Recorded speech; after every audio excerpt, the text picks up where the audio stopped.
함께 또 기도하는 시간을 가지려고 합니다. 자, 오늘 기도 수첩을 보도록 하겠습니다.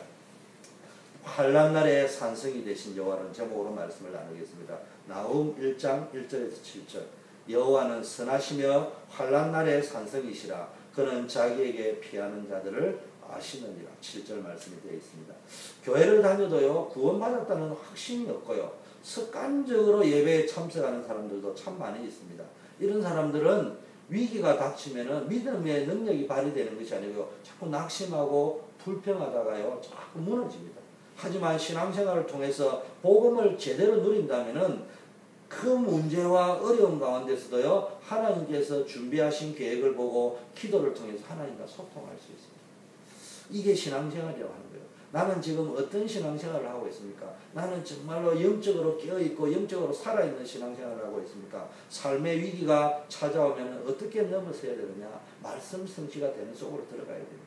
오늘 보니까 여호와는 나홈 1장 7절에 여호와는 선하시며 환난 날에 나의 산성이고 나의 피난처란 말이에요. 문제 앞에서 하나님께 원망하고 불평한다면은 문제 뒤에 숨겨진 응답을 발견하지 못합니다. 하나님이 문제 속에 하나님 숨겨진 응답이 있는데 그거를 보려고 하면 믿음의 신앙 고백을 해야지 자꾸 원망하고 불평한다고 되는 게 아니란 말이에요. 그래서 하나님은 환난과 어려움 속에서도 하나님의 자녀를 지키십니다. 그래서 문제 앞에서 가장 중요한 응답을 주신다고.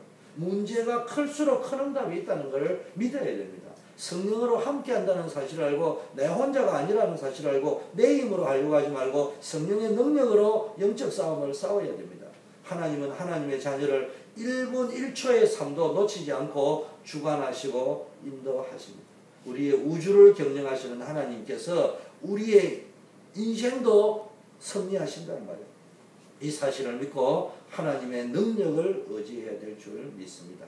그래서 어려움이 올 때 하나님께 피하는 자는 참 지혜로운 자고요, 하나님께 피하는 자에게 하나님은 산성이 되어주시고 반석이 되어주시고 피난처가 되어주시고 우리의 보호가 되어주셔서 보호자가 되어주셔서 축복과 은혜를 주신다고 성경 곳곳에서 약속하셨습니다. 우리는 이 약속을 붙잡고 어떤 경우에도 주님께 피하는 자가 되기를 축원합니다.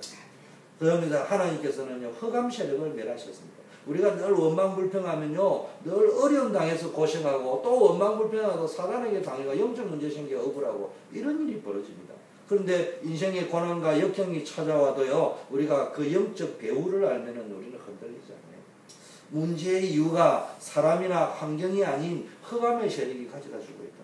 그래서 우리는요, 영적 싸움을 싸워야 되는데, 우리는 영적 싸움은 세상에 훌륭하고 똑똑하고 대단한 사람도 영적 힘이 없지만 우리는 부족하고 연약하고 모자라고 이럼에도 불구하고 우리는 사단 권세를 깨뜨릴 수 있는, 그러니까 예수님의 이름을 부를 수 있는 하나님의 자녀가 되었다.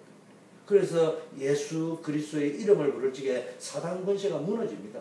그래서 사단의 권세를 깨뜨리신 예수 그리스도의 능력을 믿고 그리스도의 이름을 붙잡고 기도할 적에마다 흑암 세력은 무너지게 되었습니다. 세상은 강하고 높아 보이나 세상의 권세를 잡은 사단을 멸하신 이는 하나님이시여 예수 그리스도십니다. 그래서 하나님께서는 성령으로 하나님의 자녀와 함께 하시면서 하나님의 자녀를 항상 지키고 도우신다는 사실을 우리가 믿고 흑암의 세력과 영적 싸움을 싸워야 될 줄 믿습니다. 흑암의 세력은 훌륭한 사람, 대단한 사람, 똑똑한 사람 겁내지 않습니다. 오직 복음적인 사람, 오직 그리스도만 바라보는 사람, 오직 그리스도 안에 모든 것이 다 있다는 것. 그리스도는 모든 문제의 해결자요, 그리스도 안에 뭡니까? 음부의 권세가 너를 이기지 못할 것이다. 천국의 열쇠를 너에게 줬다. 이 사실을 믿고요, 주를 바라보는 자에게 흑암 권세가 무너질 줄 믿습니다. 환난 날에 영적 싸움을 싸워야 됩니다. 영적인 배경을 바라보면서 나와야 됩니다. 세 번째요, 아름다운 소식을 전하는 자로 우리를 부르셨습니다.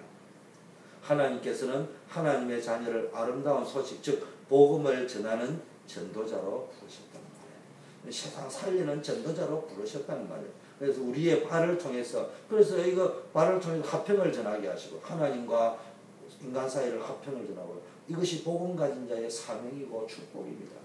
그래서요, 복음 없는 자가 가는 그 발은 도둑놈이 걸어가는 거요, 강도가 걸어가는 발걸음입니다. 그러나 복음 가진 우리가 가는 걸음은 화평을 도모하는 대사로서 평화를 도모하는 자로 가는 겁니다. 피스메이커로 가는 겁니다. 이게 복음 가진 자의 사명입니다. 하나님께서 사단의 권세를 깨뜨리죠.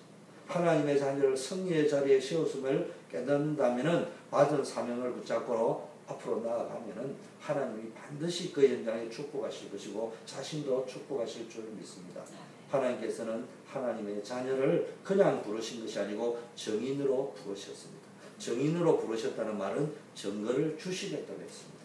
그 증거 속에는 필요한 축복도 주시겠다는 약속이 포함되어져 있는 것입니다.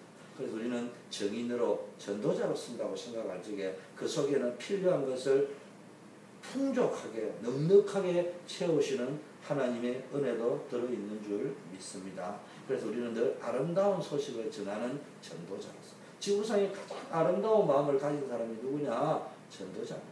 이런 축복이 누려지기를 바라겠습니다. 우리가 묵상해야 될 것은요, 아무리 노력해도 해결되지 않는 문제와 어려움이 있다면은 그것 때문에 원망불평하고 낙심하고 포기하지 말고 하나님께서 문제를 통해 나에게 어떤 응답을 성취하시기를 원하시는지를 기도해 보고요. 내게 주어진 사명이 또 무엇인지를 묵상해 보면서 이번 주 강단 메시지처럼 말씀 성취 속에 있는 삶이 되어집니다. 말씀을 알고만 있지 말고 문제 속에서 하나님이 나에게 숨겨놓은 응답이 무엇인지, 계획이 무엇인지, 그리고 내가 그 계획, 그 사명이 무엇인지를 찾아내서 그 사명 따라갈 적에 그 응답을 기도 제목을 붙잡고 하나님의 계획을 찾고 갈 적에 나의 삶 속에서 문제에 상관없이 하나님의 말씀이 성취되는 삶을 누리게 될 줄 믿습니다. 아울러 모든 흑암 권세는 무너지는 영적 싸움에 승리하는 삶이 될 줄 믿습니다. 우리 합심해서 한번 기도하는 시간을 갖겠습니다. 오늘 두 가지 말씀입니다. 환난 날에 산성이 되신 주님을 바라보면서요, 문제 속에서 문제 뒤에 숨겨진 응답을 발견하는 삶이 되어지도록, 둘째는요, 영적 싸움을 싸우는 새 생활을 할 수 있도록, 그래서 우리의 삶이 말씀 성취 속에 우리 삶이 있도록 우리 함께 기도하겠습니다.